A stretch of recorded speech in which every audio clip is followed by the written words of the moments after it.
And we begin this morning with the latest on that devastating school shooting in Nashville, Tennessee. This morning, we're getting our first look at the disturbing new surveillance video of the suspect. We do want to warn you, the video is upsetting. Yeah, it shows the shooter, a former student, police say, shooting out the doors of the school and wandering through the halls with what appears to be an assault-style rifle. Investigators say the suspect, Audrey Hale, was killed by officers as they were rushing into the building. This morning, we know the victims include 3 students, all 9 years old. Their names, Evelyn Dickhouse, Hallie Scruggs, and William Kinney. Also killed, a substitute teacher, Cynthia Peak, the school's head, Catherine Kuntz, and custodian Mike Hill. Vigils for the victims were held around Nashville last night, with many turning to their faith to process their pain. It's baffling. It doesn't make sense. You can't make sense out of it why someone would hurt children like that. It's disgusting. And I have no words. Like, I'm just trying to process it all. We have full team coverage of this tragedy. In just a moment, we are going to speak with Catherine Schweit. She is an author and retired FBI special agent. But we begin on the ground in Nashville with NBC News national correspondent Jay Gray. So, Jay, the past 24 hours have obviously been very painful, but also familiar. Take us through the timeline here and how this all came to an end. Yeah, and Joe, I think you make a great point. The location's changed. Now it's the Covenant School here in Nashville, but it's a uniquely American tragedy that just continues to unfold. It all started just after 10 o'clock yesterday at the school just over my shoulder here as the suspect, Audrey Hale, according to surveillance video and investigators, pulled into the parking lot, parked, and then shot the glass doors of the school, climbing through the door frame and into the hallway, stalking those halls with at least 2 semi-automatic style assault rifles and a pistol, firing indiscriminately, not targeting anyone specifically, but just whomever she came across in the hallways, as you talked about, killing 3 9-year-old students and 3 staff members there before police rushed in, hearing the shots on the 2nd floor of the school, and rushed and stopped that shooter. Jay, let's talk about the 6 victims, 3 staff members, 3 students, just 9 years old. What are we learning about those victims? Yeah, it's horrible. You had the headmaster of the school that was killed, as well as you talked about a custodian and substitute teacher. Then one of those students, Hallie Scruggs, the daughter of the pastor of the Covenant Presbyterian Church, which is alongside this school, a very tight-knit community. Only about 200 students enrolled in the Covenant School. It's for students between preschool and 6th grade, so everyone here knows everyone and is suffering just terribly this morning, Joe. So, Jay, of course, the question that everyone wants answers, the question investigators are looking into, is why. We do know the suspect is 28 years old, a former student at that school. What else are police saying about a possible motive? Yeah, and what police are pointing to is really writings, including what they call a manifesto that was recovered from the vehicle in the parking lot, which suggested a possible motive in this case, as well as the idea that the school may not have been the only target. There's some belief that there was some resentment for having to go to that school, and that's why this incident occurred. It was going to be shootings at multiple locations, and the school was one of them. There was actually a map of the school detailing surveillance entry points.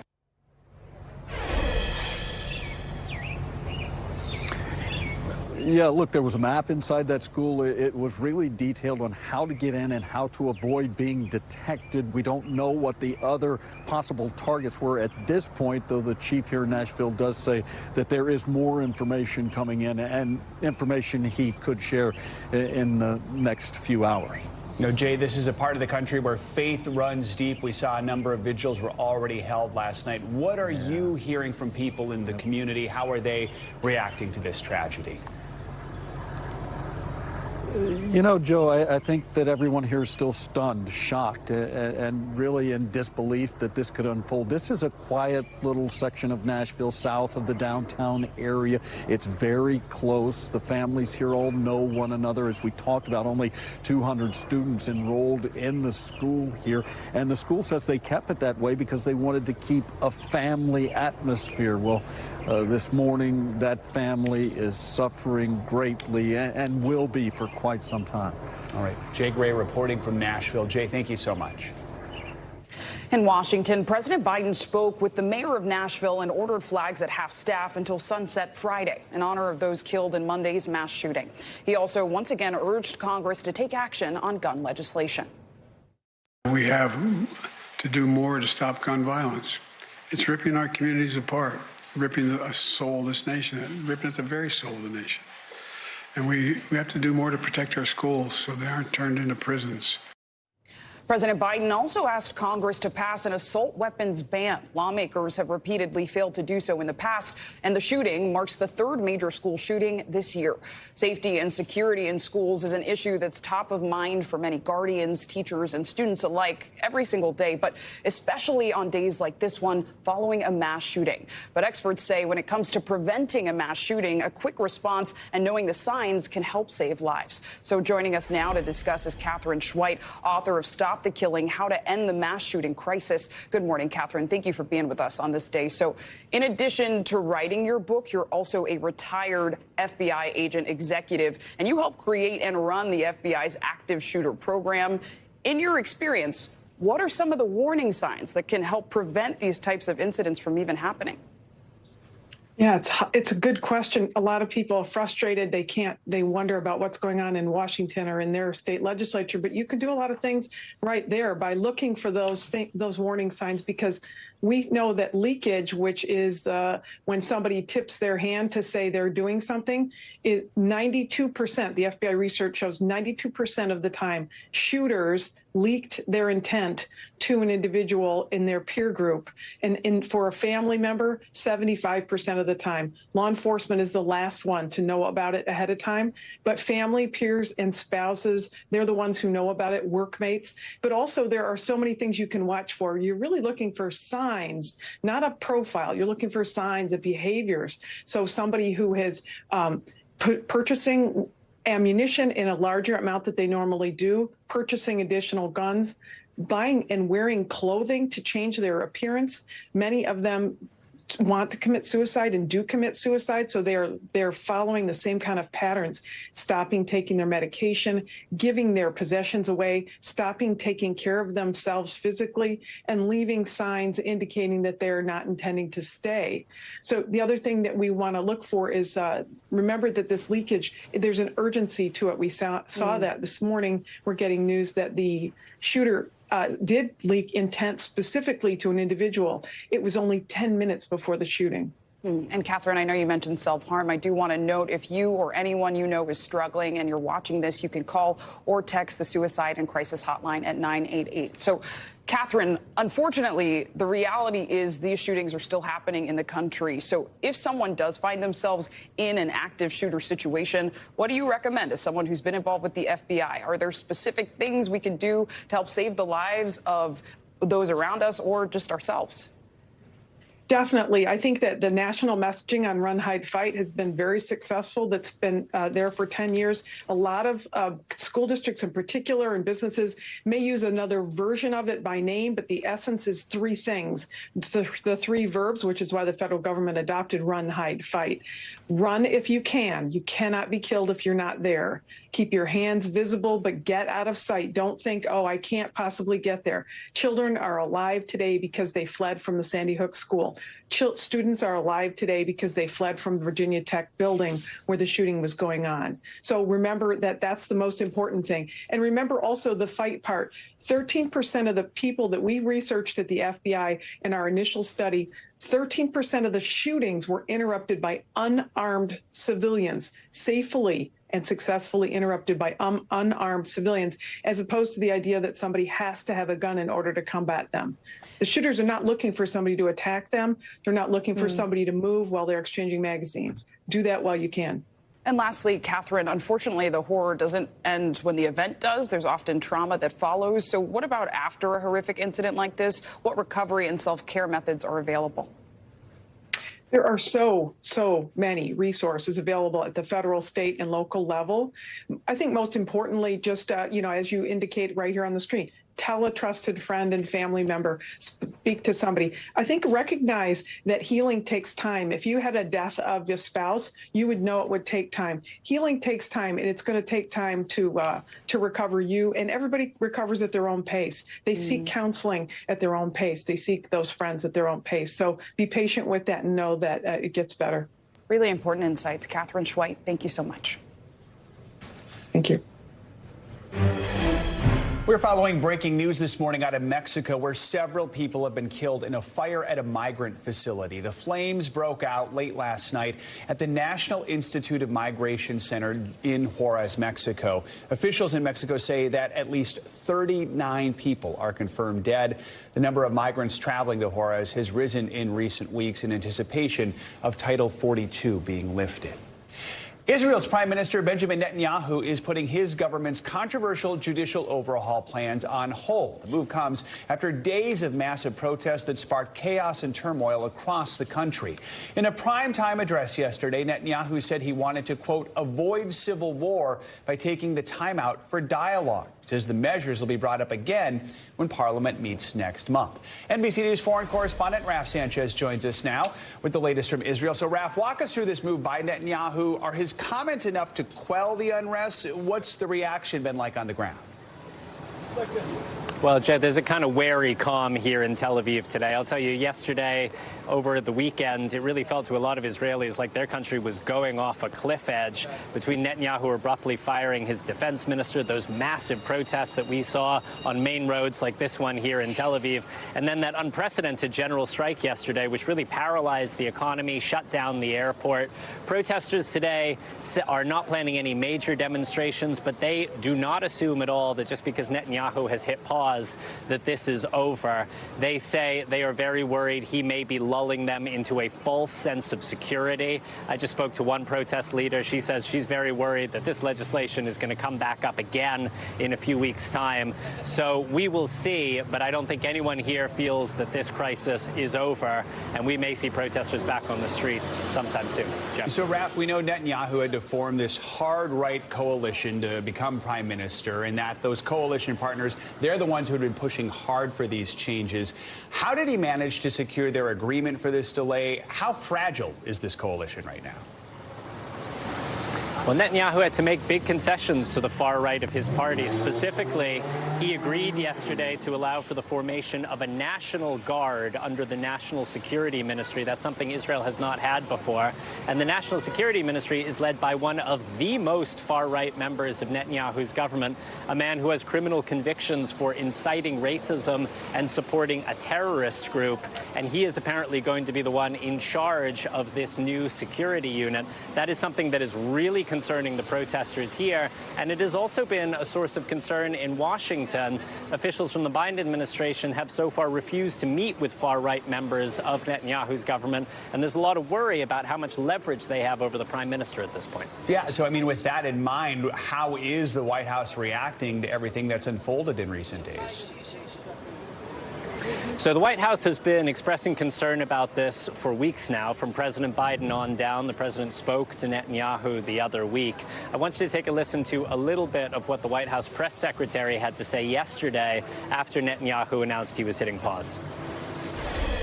We welcome this announcement as an opportunity to create additional time and space for compromise. Compromise is precisely what we have been calling for, and we continue to strongly urge Israeli leaders to find a compromise as soon as possible.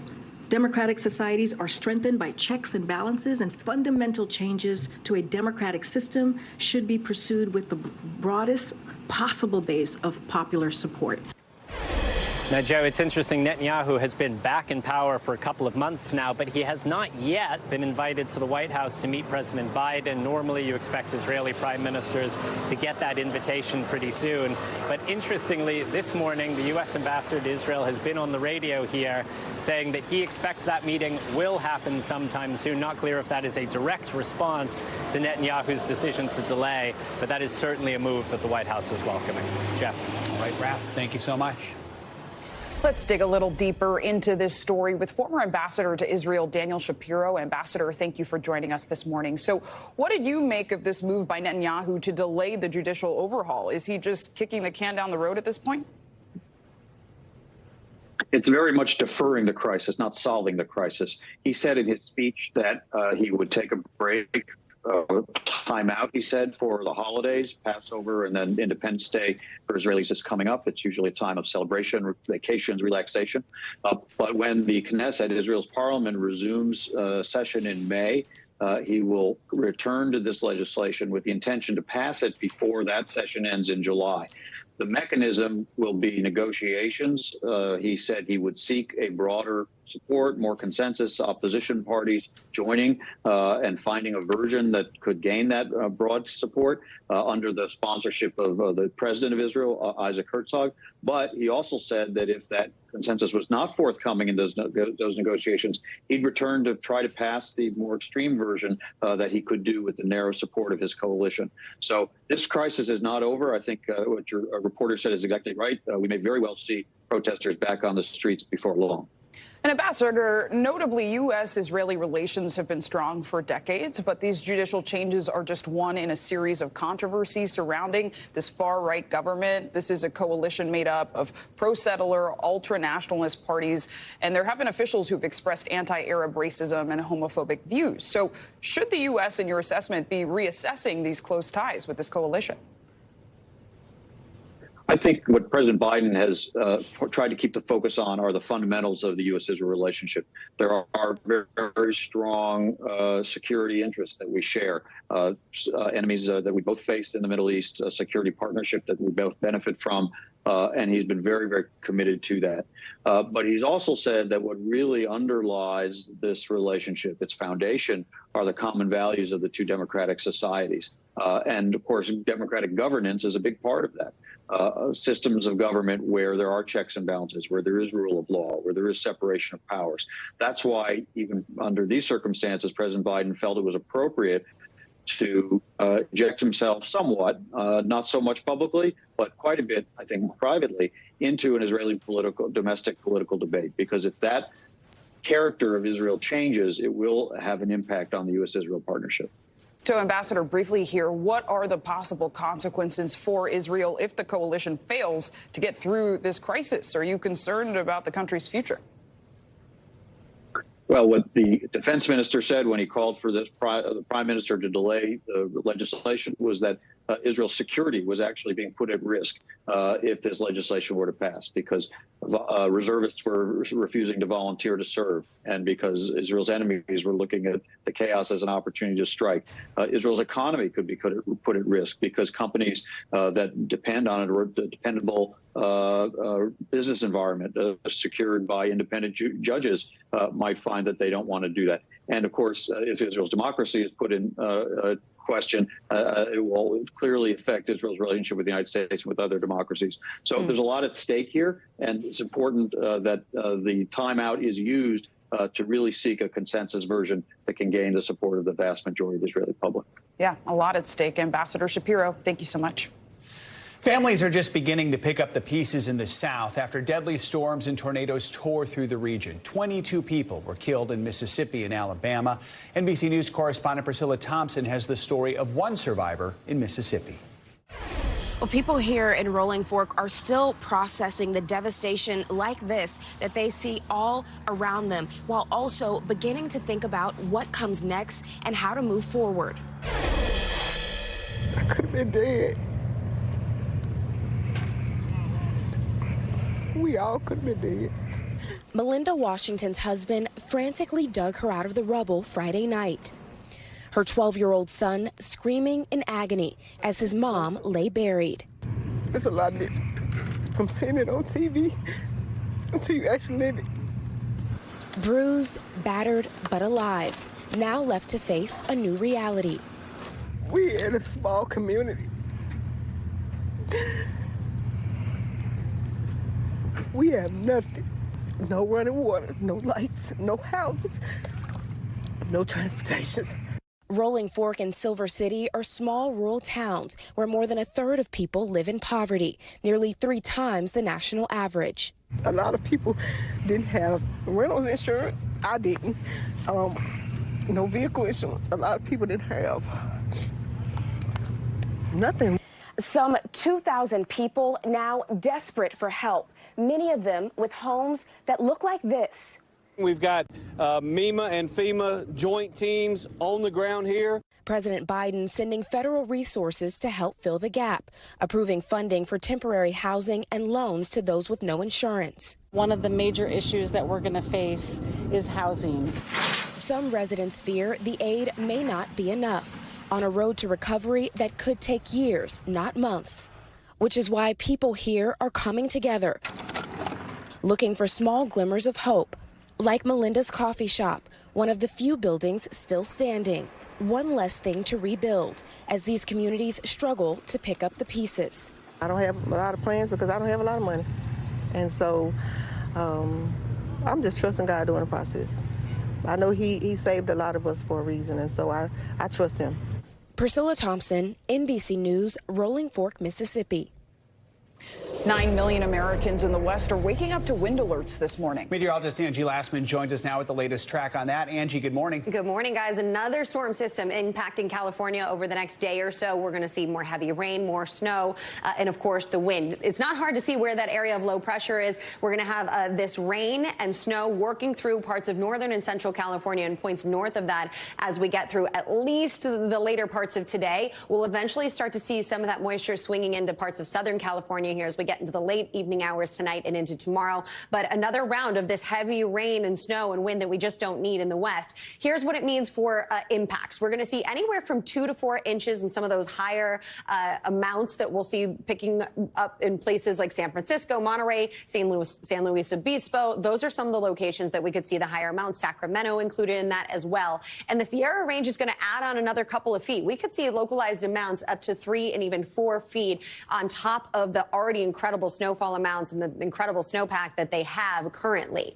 Additionally, 15 million people are under these wind alerts because of that system moving so close to shore. We're going to see some of the elevated wind leave us with the potential to maybe see some down trees, some down power lines. We know the deal. We've done this over and over again over the past 6 months or so. And these winds could be anywhere from 50 miles per hour in Lake Tahoe. San Francisco could see a peak wind gust of maybe mid 40s. So it'll be a busy couple of days. Speaking of busy, we're going to see another area that could potentially see some of these stronger storms focused into parts of the southeast. This is through the day today. Slow moving front impacts folks from Louisiana to the Florida Panhandle. That's where we could see some of these stronger storms and some heavy downpours. As far as the rain is concerned, 2 to 4 inches of rain is possible. And we'll also have the potential to see some strong wind gusts. I think those will be the most likely impacts for folks in these areas. New Orleans, Mobile, Tallahassee, Jacksonville, all included in this. But we won't rule out some damaging hail as well as an isolated tornado possible through this afternoon. All right, Angie, thank you so much. Appreciate it. Thanks for watching our YouTube channel. Follow today's top stories and breaking news by downloading the NBC News app.